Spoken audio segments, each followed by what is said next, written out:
So we are here with Fabio Spucches, CEO of Greenfield, and we just had a very interesting panel discussion on data centers and the opportunities for co-location. So can you tell us a bit about the data center activity and market in Italy compared to the rest of Europe? Italy is becoming, because of its location, one of the most interesting markets right now, and because it has its position in the Mediterranean Sea, and also because of its population and its consumption of data, and the strategic position for the fiber node and the fiber location in Milan. So currently, Italy has an installed capacity of data center very close to 500 megawatt. They are going to install more and are under construction additionally 500 megawatts. But there are more than, just in Milan, more than 6 gigawatts of grid connection for data center development. So this is a confirmation that Italy is positioned very well for the development and for the digital transformation of Europe at this moment. Also, the biggest co-locators today have already their presence in Italy. Hyperscaler are in Italy. Amazon is already with a 1 billion investment, strategic investment in Italy. So this is a confirmation that the Italian market is really on fire from a data center development perspective. And obviously, one of the main difficulties that data centers developers are facing at the moment is the grid connection bottleneck. Yeah. So how can we address this issue, and how does this problem actually affect the location of data centers? Absolutely. So currently, the majority of the data centers are located in the area of Milan. You have also some data center in the area of Piedmont and on the east part of Milan, in the area of Bergamo. Few are in Rome, and a couple of small ones are between Sicily, Sardinia, mainly for telecommunication, and Bari, because you have also the cable connector in Bari. So Milan is the center, and Milan has a bottleneck today. It's very difficult that you might receive a grid connection that is suitable for any data center to be in operation between 28, 29 and 2030, because with all the grid infrastructure that you have to build, it goes easily to 2035 or 2033. Another important point that we need to consider is that even data center consumes electricity is in competition with generator. So if you have demand for grid access to generator, is competing with the data center. So is a cumulative virtual saturation of the grid.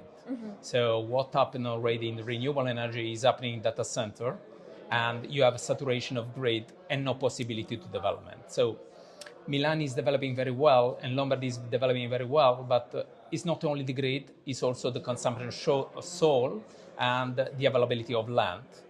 And the fact that the majority of the data center have been developed in an area where the generation of electricity is not the main core. The main core of generation of electricity today in Italy is south. Yeah. From both conventional energy and considering also wind, solar, and whatever other sources that you might have.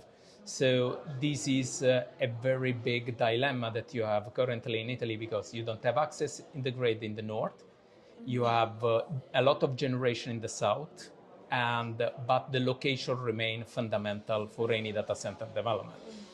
We take the example of Spain, that the saturation of grid, the saturation of spot for data center has moved the development. Of course, location is strategic. You cannot build in the middle of nowhere, because you need infrastructure to run an infrastructure like data center. So needs to move where you have access to the grid, first of all, available space and generation.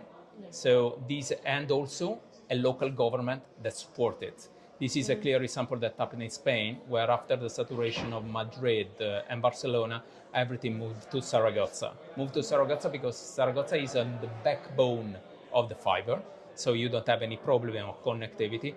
The government has pushed up the investment, and you have also your capacity factor was good. It was not just in south of Spain where you have 44 degrees simply. Yeah. So, and you have in Italy, thinking about Italy, there is also the government and the TSO pushing to move in this moment the infrastructure from north to south. Yes. So, and if you look today to the geography of Italy, because when you build a data center, you need to consider many aspects.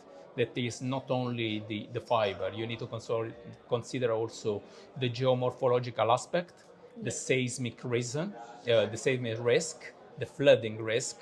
So if you look at many projects are starting to shift mainly on the east side of Milan or west side of Milan. So Turin is becoming another important hub, but also they are shifting to Rome and might shift in more in the south like Bari. Bari is another important location in Italy where you can have a lot of development due to the fact that there are big interconnector from fiber that goes to Asia, Africa, and the US. They come to there. Yeah.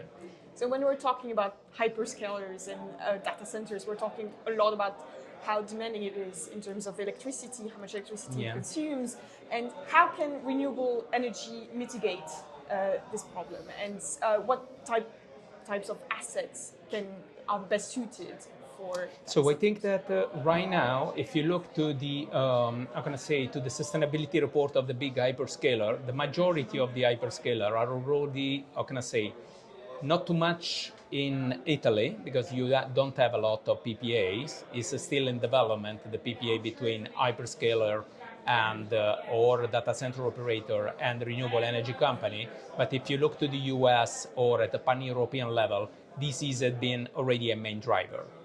The majority of data centers are signing big PPAs, even at pan-European level, with the renewable energy operator. And so renewable energy is the most expensive source today. And the cost of electricity has an important voice in the OPEX of data center. So definitely there is a match.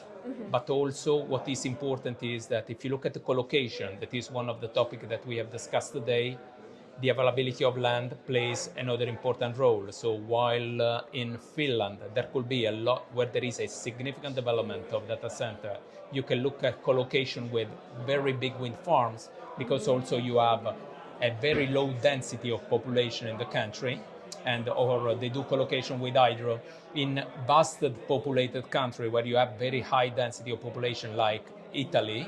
It becomes more challenging because the available space nearby the DC infrastructure is very small.